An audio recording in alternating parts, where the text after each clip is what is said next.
Bonjour à toutes et à tous. Nous sommes le mercredi 6 novembre et ça y est, nous avons enfin la délivrance. Alors pour la petite anecdote, j'avais déjà fait la vidéo chez moi, tranquille, dans mon petit décor que certains connaissent. Sauf que j'ai un PC qui a décidé de faire une mise à jour Windows et qu'évidemment 50% de capacité de mon PC est occupée. Donc à chaque fois que tu cliques quelque part, tu as une latence de 2 à 5 minutes avant que tu réussisses à accéder où tu veux accéder. Donc là, le montage que je pouvais faire ou avoir le temps de faire, je ne peux pas le faire parce que le PC, le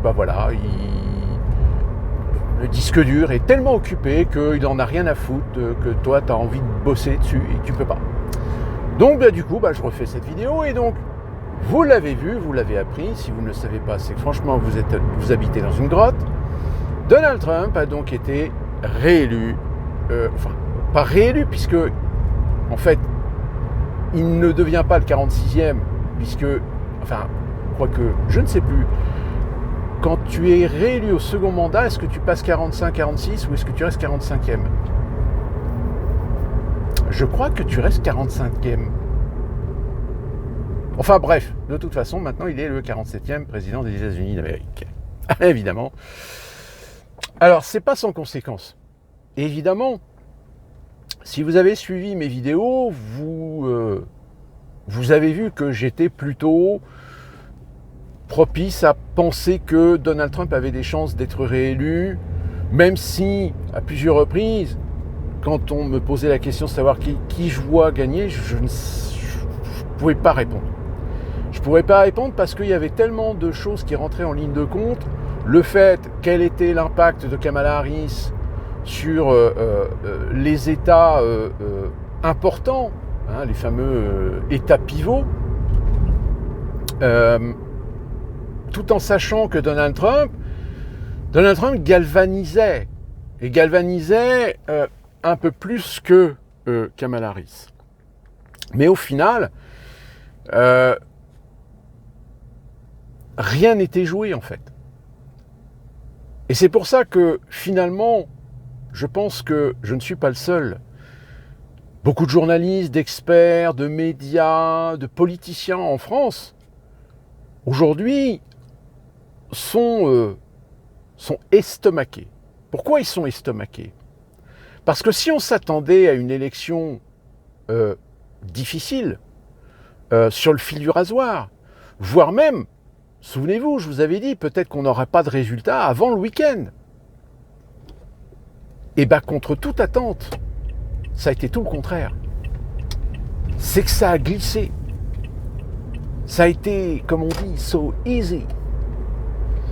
C'est-à-dire que là, on attendait du twist, là, on attendait du suspense, finalement, il n'y en a pas eu. C'est-à-dire que sur les États pivots, au bout de 20, 30, 40% de dépouillement, on se disait oui, il va y avoir des tendances qui vont s'inverser, parce que, comme par exemple la Géorgie. La Géorgie, clairement, Kamala Harris était en tête au départ, mais rapidement, Trump a pris le dessus. Mais c'était vraiment sur le fil du rasoir. Et tout le monde s'attendait, sur la Géorgie, à 20h, l'incrémentation des votes par anticipation et des votes postaux qui pouvaient éventuellement... Et à 20h, il ne s'est rien passé. Et c'est là que ça a commencé à paniquer, je pense, dans les rédactions, etc. Et le pire, c'est qu'à 21h, quand on a commencé à voir les résultats de la grande mégapole d'Atlanta, pourtant de réputation très ancrée démocrate, ça n'a quasiment pas fait sourciller le résultat. C'est-à-dire que au moment où en Géorgie, on a vu que le dépouillement de la grande métropole d'Atlanta ne changeait pas ou ne faisait pas en sorte de changer la donne, là on s'est dit « Ah ouais, là, là, il se passe quelque chose. La Caroline du Nord, tout le monde attendait à ce que un des comtés qui est le plus démocrate, puisque c'est là où se trouve la concentration de l'université de Caroline du Nord, donc un potentiel électoral très démocrate. On attendait Asheville, Charlotte, Durham, Raleigh, Wilmington, qui sont des foyers démocrates, pour peut-être inverser la tendance. Mais souvenez-vous, je vous ai dit, avec ce qui s'est passé dans les Appalaches, de toute façon, je pense que c'était... Mais on a été habitué, et ça je peux vous le dire, puisque j'ai connu quand même 3 élections présidentielles, il y a toujours à un moment donné des sursauts, on trépine un peu, on fait patienter, etc. Sauf que en Caroline du Nord, tout d'un coup, paf, ça a glissé, et la Caroline du Nord, Donald Trump. Là, le pire, Pennsylvanie, Michigan, Wisconsin, qui sont ce qu'on appelle la barrière bleue des Grands Lacs, parce que souvent des États quasiment acquis aux démocrates, Donald Trump est en tête. Et là, je peux vous dire que là, ça n'emmenait pas large. Alors, on était sur du 10, 15, 20% de dépouillement. Donc, encore une fois, c'est pareil. Au début, les résultats, vous aviez déjà 180 grands électeurs et 71 pour Kamala Harris. Donc, souvent, les commentateurs... et d'ailleurs, je tiens à préciser, moi, je jonglais un petit peu sur CNN et Radio-Québec, je crois. Et je trouve que Radio-Québec, ils ont été assez objectifs, même si on sentait qu'ils avaient une préférence pour Kamala Harris. Mais au moins, c'était clair, c'était concis, etc.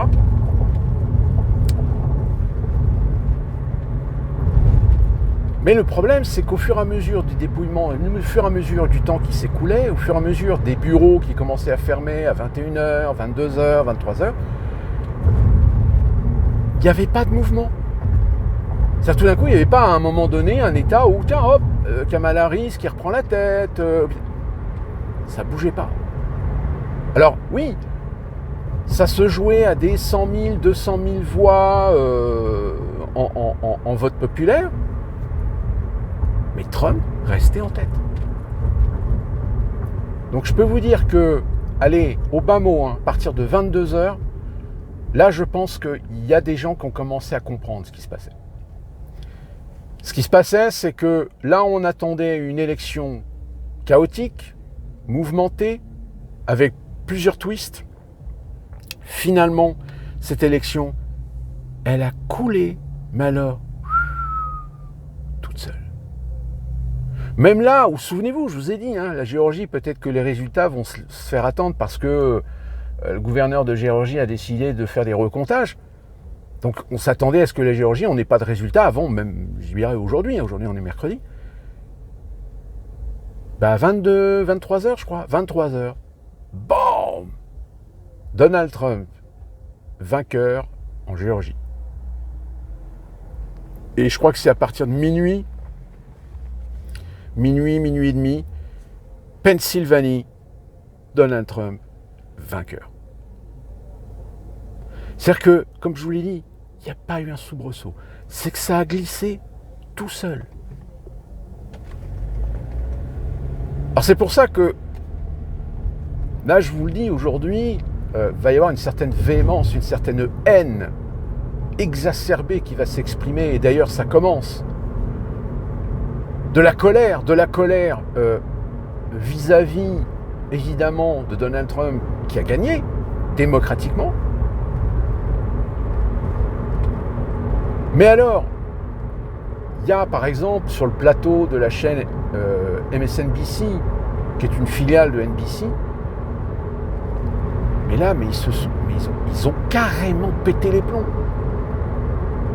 On a CNN qui tout d'un coup, au moment où Fox a annoncé que la Pennsylvanie était conquise par Donald Trump, CNN qui a carrément retourné sa veste, mais je vous jure, c'était flagrant.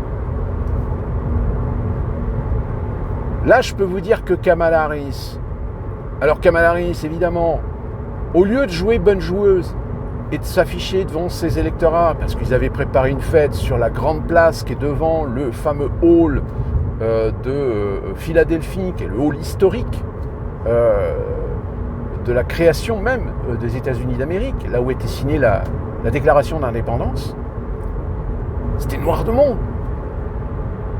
Mais elle a décidé de ne pas faire de discours. Donc vous vous rendez compte, quand je vous disais que le problème de Harris, c'est qu'il n'y a pas de consistance, il n'y a pas de charisme. C'est une cruche. Et bien là, elle a su. Là, elle a démontré qu'elle était une cruche. C'est-à-dire qu'elle n'a même pas eu le courage de venir au micro pour admettre sa défaite, féliciter en tout état de cause Donald Trump. Elle a fui. Elle a littéralement fui.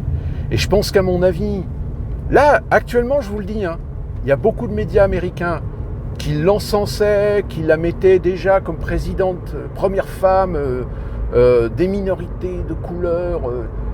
Là, ils sont en train de complètement tous retourner leur veste, ils sont en train de la lyncher littéralement. C'est-à-dire qu'ils sont en train de dire ce qu'on disait depuis des mois, voire même des années, depuis 2020. Qu'elle était effacée, qu'à chaque fois qu'elle prenait la parole, elle avait un discours qui était d'une infantilisation absolue. Pas de charisme. Et d'ailleurs, même pendant la campagne, même en lui mettant derrière elle des super communicants, elle a toujours trouvé le moyen, à un moment donné, quand elle s'est échappée un petit peu des clous, de finir par dire des conneries. Souvenez-vous, la fois où quand il y en a un qui a dit Jesus is Lord, et qu'elle a dit oui, tu t'es trompé de meeting, mais putain, mais qu'est-ce qui te passe par la tête? Est-ce que tu te rends compte que là, tu es en train de cracher sur un électorat religieux? T'as beau être progressiste, t'en as pas moins un électorat qui est croyant. Modéré, mais croyant. Et paf, tu leur craches dessus. T'es d'une connerie monumentale. Et voilà, et je veux dire, le résultat aujourd'hui, il est à l'image de la réalité. Alors là, je peux vous dire que les démocrates, de toute façon, depuis le début, 2020, au moment où Biden a annoncé qu'il était candidat à sa propre succession, on savait que ça allait merder. On savait que ça allait merder. Et je pense que Trump aussi, il en a pris conscience. Donc c'est pour ça qu'il a relancé la machine. Et attention, là, je vous montre la carte des comtés par comté. Je vous invite à regarder un petit peu en Californie, toute la Californie rurale, etc. Oh, Donald Trump. Ah, évidemment, les zones bleues, vous collez toutes les grandes villes, les grandes métropoles, vous allez voir que c'est exactement les mêmes endroits. Mais tout le reste, c'est-à-dire toutes les petites villes, les petites bourgades, les petits comtés, l'Amérique profonde, l'Amérique rurale, l'Amérique traditionnelle, même, je dirais, une Amérique traditionnelle progressiste modérée, a voté Donald Trump. Vous avez même un comté réputé pour être un comté plutôt démocrate, énormément hispanique, donc hispanique évidemment naturalisé ou américain, qui a toujours voté démocrate, mais là, qui a voté Donald Trump. Alors je comprends qu'en France, il y en a, ils font la gueule, il y en a, ils sont en train de crier, pleurer. De toute façon, moi j'ai regardé un petit peu France Télévisions, mais c'était lamentable. C'était mauvais, de la housse, mauvais. Rien, pas humble, pas objectif. À la limite, si tu écoutais, c'est Kamala Harris qui gagnait, même si à la limite Donald Trump gagnait. T'es là, tu te dis, mais putain, mais... Ah mais là, Là, je trouve que l'expression de dire qu'ils se sont fait claquer les fesses, mais elle est excellente. Alors évidemment, quelles conséquences? On ne peut pas dire qu'il a gagné sur le fil. Pourquoi? Parce qu'il a 277 grands électeurs. Donc là, torché. Mais alors aussi sur le vote populaire. Alors de mémoire, je crois qu'il a fait 71 millions, je crois. Et Kamala Harris est à 68 millions. Donc même sur le vote populaire, il a une légitimité. Je dirais même, il a même une plus grande légitimité que les deux dernières élections, où à la dernière élection contre Biden, il était à 71 millions, alors que Biden était à 80 quelque chose, et que même en 2016, il était inférieur en nombre de voix par rapport à Hillary Clinton. Donc là, deuxième claque. Et puis la troisième claque, c'est ça, ce que je vous disais, c'est le fait que finalement les démocrates, Kamala Harris n'assume pas. Et le fait que aussi certains rangs démocrates sont en train de dire que finalement, ah bah oui, mais finalement peut-être qu'on a fait une connerie de prendre Kamala Harris.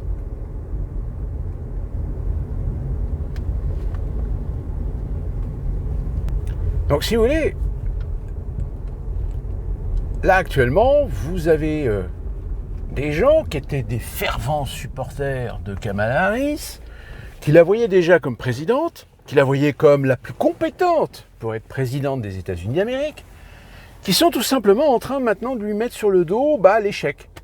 Ah oui, en effet, c'est un échec. Mais j'ai envie de dire, c'est pas un échec qu'on peut lui attribuer à elle spécifiquement, c'est un échec qui peut être collectif, c'est-à-dire à la fois le Parti démocrate, parce qu'ils sont allés dans la facilité de croire qu'il suffit de balancer une nana qui plus est de couleur pour se dire ouais c'est bon, ça va le faire, mais de ne pas avoir eu les couilles à un moment donné de dire oui mais enfin bon, Joe Biden qui se proclame vouloir être candidat à sa propre succession, alors que, je rappelle, c'était pas le plan. Le plan à la base, c'est que Kamala Harris a été soutenue et imposée par Obama pour justement être l'héritière de Biden en 2024, c'est-à-dire être la candidate à sa succession. Sauf que le mec, en 2022, il a pété les plombs, où il était à un moment d'absence, comme il en a eu. Je suis candidat à ma propre succession.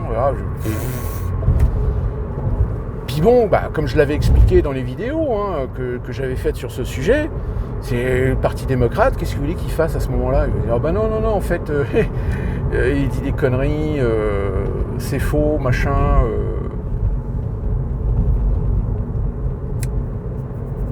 C'est-à-dire se désolidariser finalement du président des États-Unis d'Amérique en disant ou laisser suggérer qu'en réalité, comme il a plus tellement sa tête, il vient de dire une connerie. Tout comme d'ailleurs la campagne de Kamala Harris qui s'est beaucoup focalisée sur la diabolisation de Donald Trump au lieu de présenter des choses concrètes. Et d'ailleurs, les sondages qui ont été faits en sortie de bureau sur ce qui intéressait le plus les Américains qui votaient, finalement, c'est le côté économique. Je veux dire, les problèmes économiques, les problèmes... En revanche, les problèmes de démocratie, sur l'avortement, etc., c'était très secondaire. Or, comme Kamala Harris a joué énormément sa campagne sur ces sujets-là, là encore, tout faux, les gars. Tout faux. Alors là, je peux vous dire qu'il y a beaucoup d'Américains qui aujourd'hui, aussi bien des républicains, des traditionnels, des conservateurs ultra modérés, quels qu'ils soient, ou même des progressistes modérés, aujourd'hui, ils se disent, au moins, on espère qu'avec Trump, toutes ces idéologies wokistes de merde, de déconstruction, de provocation, on va y mettre un terme. On va arrêter les conneries. Parce que ça pareil, Quand Kamala Harris dit oui, il faut être woke, il faut toujours plus de woke, etc., parce que de toute façon c'est l'avenir, machin. Ça aussi, ça lui a porté tort. L'art et la manière d'un candidat pour une élection présidentielle, c'est d'essayer en effet de défendre des idéologies qui sont à l'image du parti que tu représentes, du parti qui fait des propositions, mais ne pas négliger le fait que si tu es élu, tu seras la présidente ou le président de tous les Américains, y compris ceux qui n'ont pas voté pour toi. Or, force est de constater que c'est exactement le même problème qu'il y a maintenant en France. C'est tout ce qui est NFP sont en train de cracher à la gueule d'un électorat qui pourtant est aujourd'hui l'électorat le plus important et qui signe Rassemblement National. Donc je peux vous dire qu'aujourd'hui, vous avez beaucoup d'Américains qui se sont fait cracher dessus. Alors beaucoup d'Américains de la classe moyenne, de la classe ouvrière, les gueux, les laborieux, aujourd'hui ils ont le sourire. Ils ont le sourire parce qu'ils se disent, au moins on a peut-être mis un mec qui va remettre les pendules à l'heure. Parce qu'on en a marre. On en a marre sur des sujets quand on n'est pas d'accord, quand on met des sujets sur la table, quand on n'est pas d'accord avec ce que certains prétendent vouloir nous affirmer comme étant l'idéologie bien pensante, politiquement correcte, etc., et de se faire cracher dessus de fachos, d'extrême droite, etc. Eh bien, j'ai envie de dire, vous autres en France, prenez-en de la graine. Surtout, Caron, par exemple. Caron, je l'ai vu, alors il a tweeté, lui, Caron, c'est tout de la faute de Kamala Harris. Pardon. Donc tu vas là, c'est de la faute de Kamala Harris. Tu te remets pas en question sur, peut-être que c'est pas que Kamala Harris, c'est peut-être l'ensemble de l'idéologie du Parti démocrate qui a merdé. Ah bah non, parce que ça serait admettre que tu fais partie peut-être d'un parti politique qui lui aussi est en train de merder.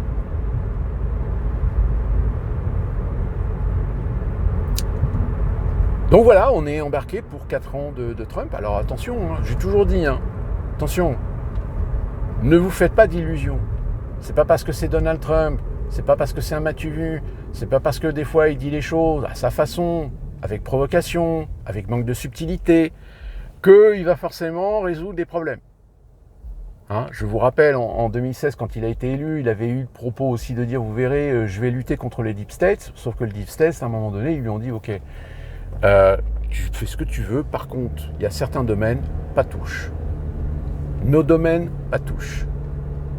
Sinon, on va te foutre des bâtons dans les roues, on va te faire la misère. Et d'ailleurs, c'est ce qu'ils ont un petit peu fait. Preuve en est, c'est que ceux qui ont été ses collaborateurs en 2016, et qui ont retourné aussi leur veste, et qui ont dit, oui, non, Donald Trump, faut pas, machin, c'est un fou, c'est un taré, etc. C'est parce que ces gens-là, à un moment donné, ont pris au sérieux la menace que faisait peser le pouvoir du Deep States démocrate sur eux, sur leur carrière, sur leur vie.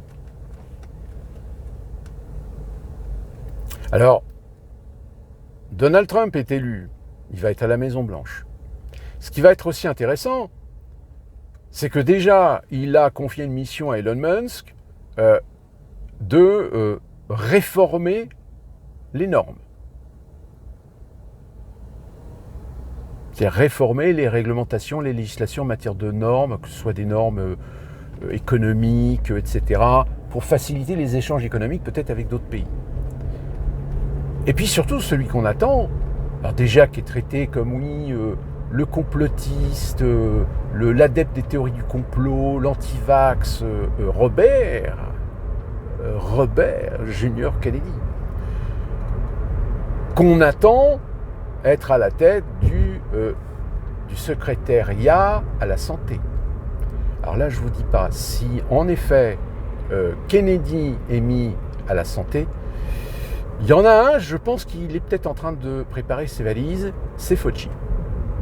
C'est tous ceux qui ont vendu le Covid, les vaccins, etc.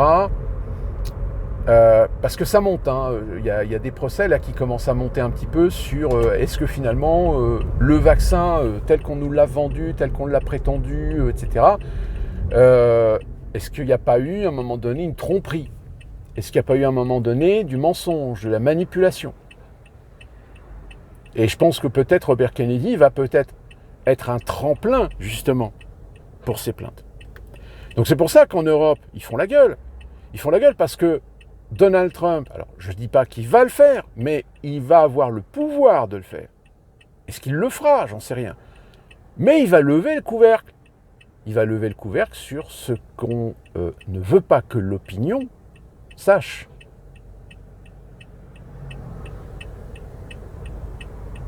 L'Ukraine.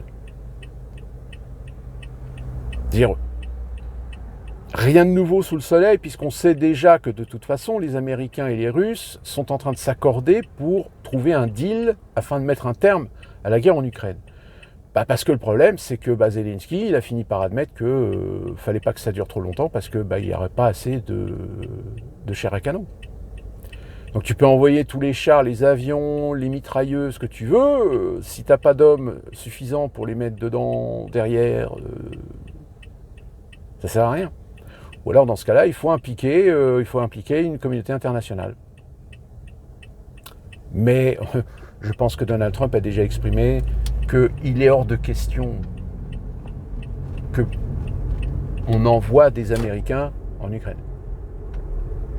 Donc si on n'envoie pas d'Américains en Ukraine, que va faire l'Europe? Que va faire le petit Macron? Il ne peut rien faire. Donc tous ces commentateurs, souvenez-vous, qui nous ont hurlé, oui, on doit tout faire pour repousser les Russes, on doit reconquérir la Crimée et le Donbass. Oui, sauf que là, vous n'en avez pas les moyens, les gars. Parce que là, c'est mort. Je rappelle, qui a le commandement militaire de l'OTAN? Les Américains. Donc, si Donald Trump est à la tête du pays, vous pouvez toujours vous accrocher pour que l'OTAN aille se battre en Ukraine contre les Russes. Puis bon, je vous l'avais déjà expliqué, vous avez des gros groupes financiers tels que Vanguard, BlackRock, etc., qui ont fait des investissements en Ukraine en échange d'argent. Et donc aujourd'hui, ils ont besoin que cette guerre s'arrête pour commencer à faire du retour sur investissement. Ah oui, non, mais c'est ça qui est formidable, c'est qu'on a tellement misé sur l'idée que bon, c'est bon, Kamala Harris, de toute façon, elle va gagner parce que les Américains sont pas cons pour remettre Donald Trump.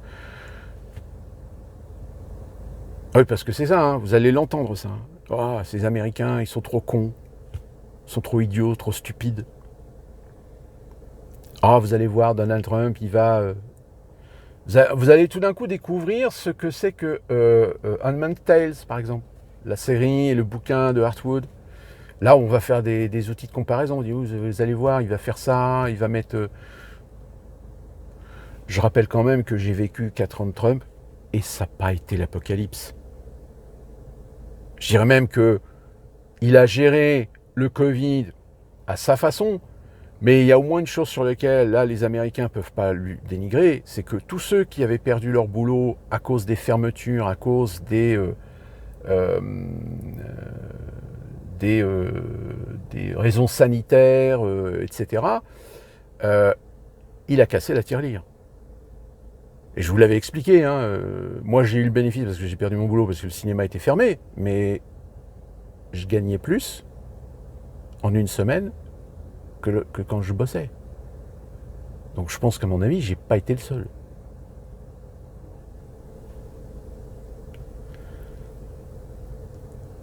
Ah, on verra.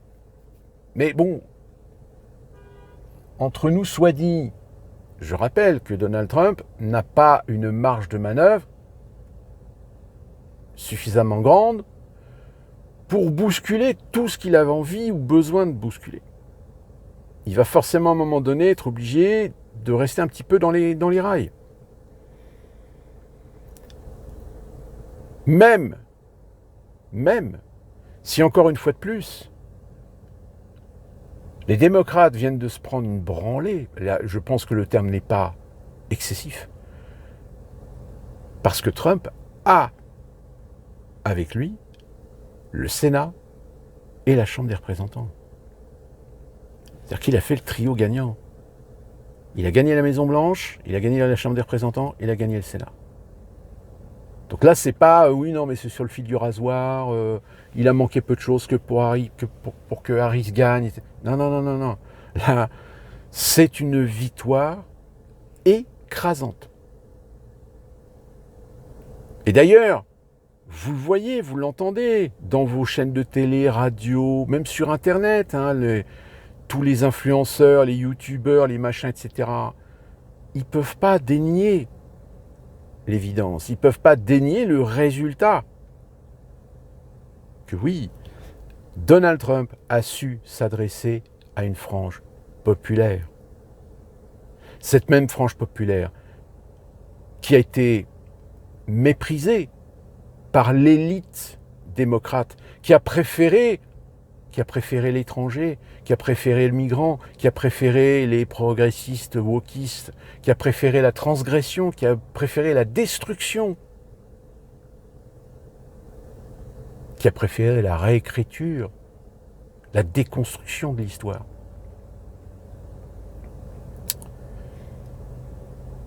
Ah oui, il va certainement y avoir à un moment donné une réflexion à faire pour se dire qu'il va falloir qu'on change notre fusil d'épaule. C'est évident. Et évidemment, ce que l'on attend aussi, c'est tous ces artistes qui ont dit que si jamais Donald Trump était élu, qu'il quitterait les États-Unis. Alors apparemment, on a déjà Taylor Swift qui est... Non, c'est Lady Gaga. Lady Gaga qui a annoncé qu'elle quittait les États-Unis pour aller vivre dans le Canada. Bon vent. D'ici là qu'on se retrouve pour une prochaine vidéo, pour suivre un petit peu l'évolution. Parce que va y avoir de l'évolution. Portez-vous bien. Soyez attentifs. Et attention aux narratifs que vous allez entendre en ce moment en France. Parce que, ouais. Moi, ce qui va me faire rire, c'est LCI. Hein, la chaîne russophobe. Je me demande comment ils vont s'en sortir. À la revoyure.